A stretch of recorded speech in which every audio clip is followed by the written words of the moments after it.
So good morning student, welcome back. It's a part second of your class SS. Chapter is second of geography, land, soil, water, natural vegetation and wildlife. इसके बारे में हम land के बारे में already discuss कर चुके हैं. Now it's a second part and ये जो पार्ट है ये टोटली आपका सोइल के ऊपर होगा. So student let's see another factors. So well students, हम सबको पता है कि soil it's a natural resource. तो let's think another factors about soil. First of all we will take the definition. A thin layer of grainy substances covering the earth surface, it is called soil. Means हमारी earth surface की सबसे ऊपरी परत, that is granny substances, जो परत है, जो layer है, जो कि 3 to 5 इंचेस आप कह सकते हो, थोड़ी सी मोटी परत हो सकती है, वो परत जो होती है वो आपकी सोइल कहलाती है. एंड अगर हम इसकी फॉर्मेशन की बात करते हैं तो इसकी जो फॉर्मेशन है it depends on different factors, on various factors like parent rock, climatic things, temperature, time etcetera. इन सब चीज़ों के ऊपर डिपेंड होती है इसकी formation. Normally it is made up of by different organic matters, minerals and weather rock. तो ये इन सब चीज़ों से बनी होती है. And if we think about the soil fertility, so soil fertility is entirely depends on right mixture of minerals and organic matters. ये soil fertility के लिए महत्वपूर्ण है. हमने अभी ऊपर एक वर्ड पढ़ा है weathered rock. तो first of all we will see what is weathering. अगर हम weathering की बात करते हैं, the breaking up and the decay of exposed rocks by temperature changes, by frost action, by plants, animal and human activity. ये जो total process है that is called weathering. अगर हम नॉर्मली बात करते हैं तो डिफरेंट फैक्टर्स की वजह से हमारी रॉक्स का डिके होना या उसके छोटे छोटे पार्टिकल्स में टूट जाना, वो कहलाता है आपकी weathering. So let's think about soil profile. हमें इसको यहाँ पर ब्रॉडली डिस्कस नहीं करना है, तो एक डायग्राम के माध्यम से मैं आपको समझाने की बात करता हूँ. आपने अपनी अर्लियर क्लासेज में भी इसके बारे में पढ़ा है. तो these are different layers: O horizon, A horizon, E horizon, B horizon, C horizon and R horizon. तो अगर हम बात करते हैं, ये सब होरिजोन्स हैं. अगर मैं आर होरिजन की बात करता हूँ तो एक तरीके से it's a base of soil profile, जहां पर वेदर्ड बेड रॉक मिलती है. और अगर मैं सबसे ऊपर वाले पार्ट ओ होरिजोन की बात करता हूँ, ये वो पार्ट होता है जहां पर ह्यूमस कंटेंट होता है और जिसके ऊपर हमारी, अगर हम बात कर सकते हैं, डिफरेंट टाइप के क्रॉप्स या डिफरेंट टाइप की जो नेचुरल वेजिटेशन उगती है. मीन्स जो हम सबसे ऊपरी परत देखते हैं that is O horizon.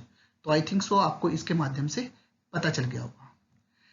Well it's a great note. अगर हम बात करते हैं, it takes 100 of years to make just 1 centimeter of soil.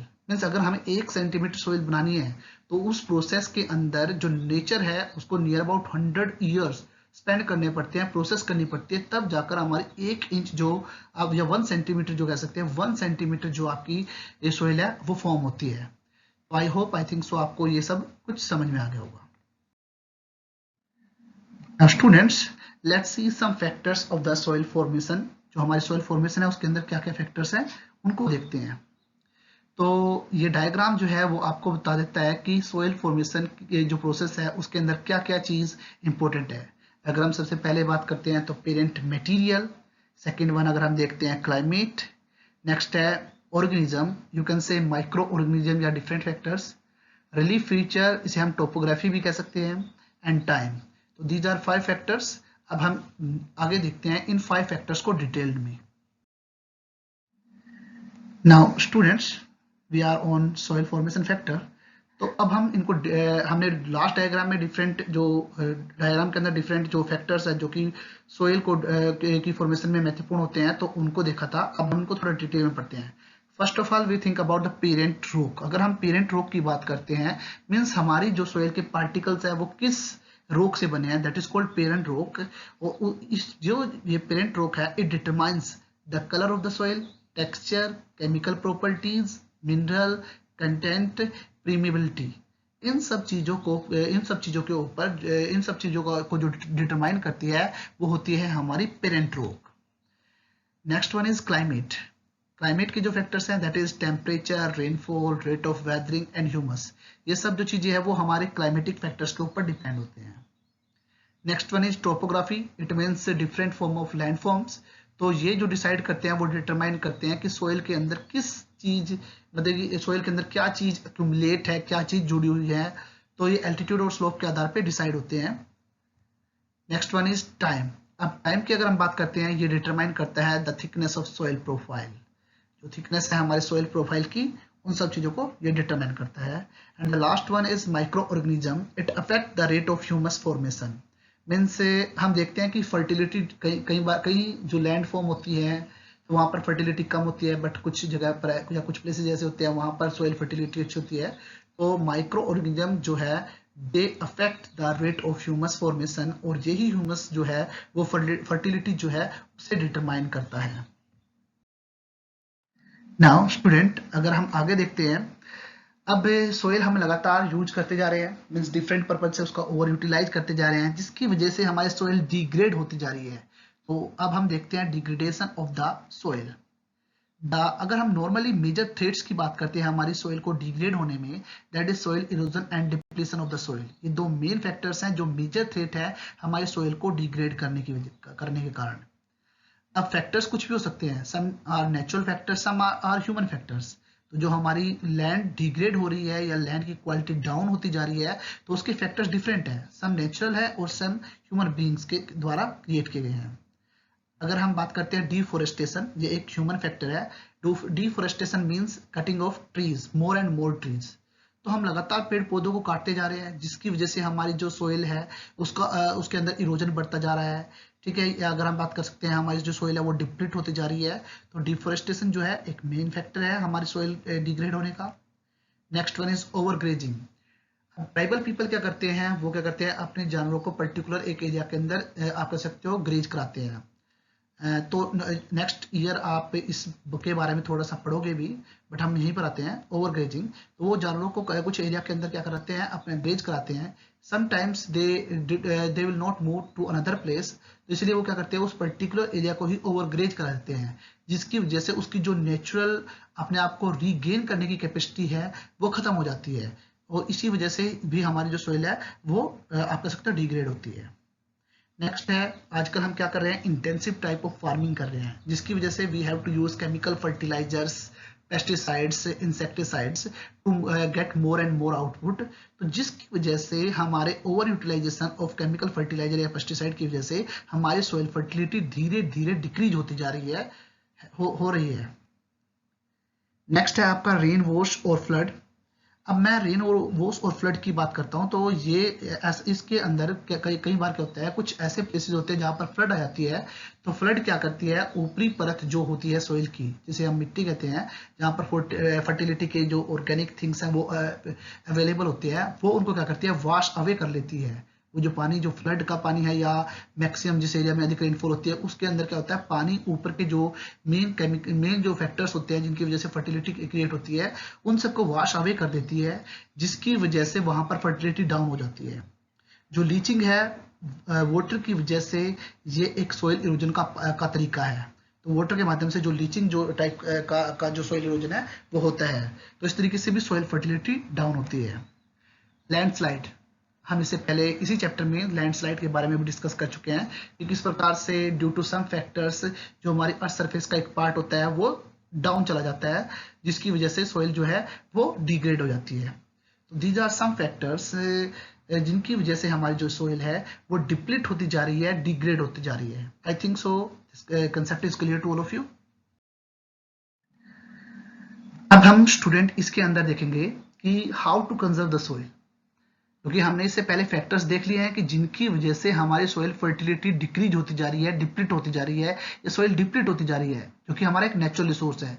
और हमने ये भी देखा कि हंड्रेड्स ऑफ ईयर लग जाते हैं 1 सेंटीमीटर आप कह सकते हो सोइल फॉर्मेशन के अंदर।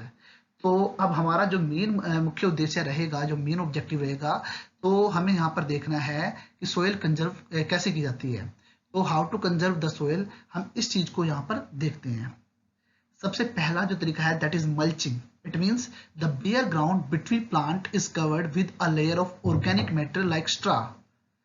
अब जो बेयर ग्राउंड होती है जो कि डिफरेंट प्लांट्स के बीच में होती है, तो हम उसको कवर कर देते हैं डिफरेंट ऑर्गेनिक मैटर से।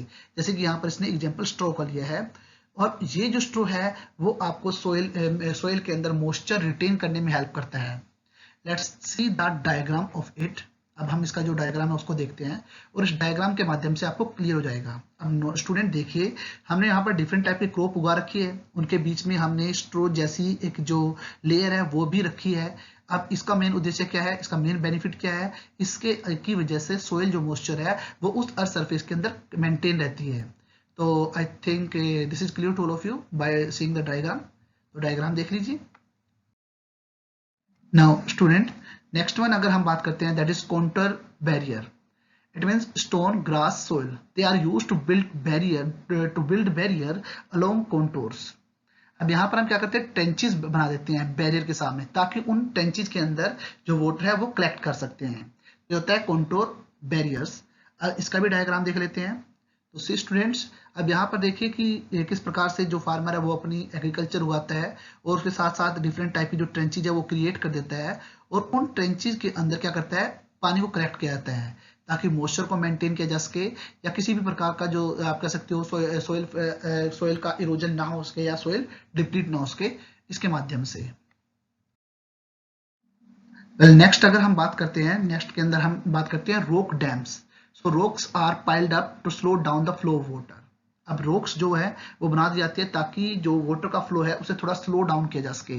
इसकी वजह से, वाटर की वजह से जो डिफरेंट टाइप के सोइल इरोजन होते हैं या सोइल लॉस होता है उसको रोका जा सकता है। तो let's see the diagram of it.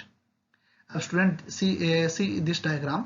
यहाँ पर हमने सबसे पहले क्या किया है, देखिए कि सेकंड नंबर पे लिखा है rock dam to check the gully erosion. This gully erosion is done by through water. Water के माध्यम से होता है, जो बड़े बड़े आप कह सकते हो उसके अंदर प्रॉब्लम आ जाती है या सोइल इरोजन होता है, तो रॉक डैम के माध्यम से गुली इरोजन को रोका गया है। तो I think so it's a clear to all of you. Next one is, अगर हम बात करते हैं, दैट इज टेरेस फार्मिंग।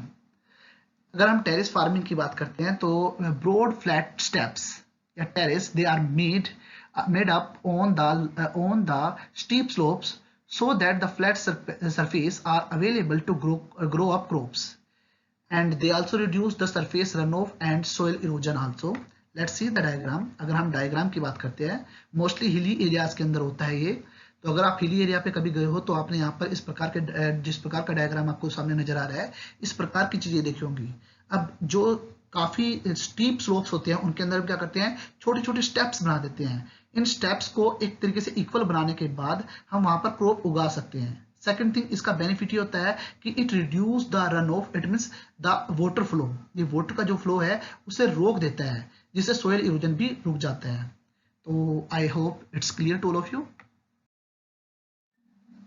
अगर स्टूडेंट्स नेक्स्ट की हम बात करते हैं, that is contour ploughing parallel to the contours of a hill slope to form natural barrier for water to flow down the slope. अब यहाँ पर हम खासकर हिली एरियाज के अंदर क्या करते हैं, इस प्रकार की प्लोइंग करते हैं। अभी हमने टेरेस फार्मिंग पढ़ी है, यहाँ पर अब आप कॉन्टूर प्लोइंग को देख लीजिए। आप इसका डायग्राम देखिए। फर्स्ट डायग्राम आपको यहाँ पर देखने को नजर आ रहा है कि हम क्या करते हैं, क्रॉप के बीच में नीचे जो है कुछ कॉन्टूर्स बना लेते हैं, या कुछ ट्रेंचेज बना लेते हैं, या नालियां बना लेते हैं, जिसके माध्यम से हम सोइल इरोजन को रोक सकते हैं। Second diagram for you. तो आप देख सकते हो कि किस प्रकार से हम कॉन्टूर प्लोइंग के माध्यम से सोइल को के लॉस को रोक सकते हैं। So student, next one is intercropping. So different crops are grown in alternative rows and they are sown at different times to protect the soil from rain wash. Let's see the diagram. तो आप देख सकते हो कि हम different crops को एक समय में ही अलग अलग जो क्रॉप्स है उनको उगा देते हैं, जिसकी वजह से जो रेन वॉश है वो रोका जा सके, या रेन की वजह से या फ्लड की वजह से पानी जो पानी है जिसकी वजह से हमारी सोइल फर्टिलिटी डिक्रीज होती है या सोइल लॉस होता है उसको रोका जा सकता है। तो आप डायग्राम के अंदर देख सकते हैं कि किस प्रकार से हमने इंटरक्रॉपिंग मेथड के माध्यम से सोइल को इरोज होने से रोका है। So next one is, that is shelter belt, and it is totally practiced in coastal and dry regions. So rows of trees are planted to check the wind movement to protect soil covers. खासकर ये dry regions या coastal regions के अंदर use होता है। Wind movement को हम इनके माध्यम से, प्लांट जो है, जो आप पेड़ पौधे हैं, इनके माध्यम से विंड मूवमेंट को रोक सकते हैं ताकि सोइल जो है उसे प्रोटेक्ट किया जा सके। You can see the diagram also. तो यहाँ पर देखिए किस प्रकार से हमने फील्ड के चारों तरफ जो डिफरेंट जो रोज हैं ट्रीज की वो प्लांट की है ताकि जो मूवमेंट ऑफ विंड है उसे रोका जा सके। तो this is shelter belt. So students, I think the concept is clear to all of you. I'll see you in the next video. So keep smiling. Thank you. Have a nice day.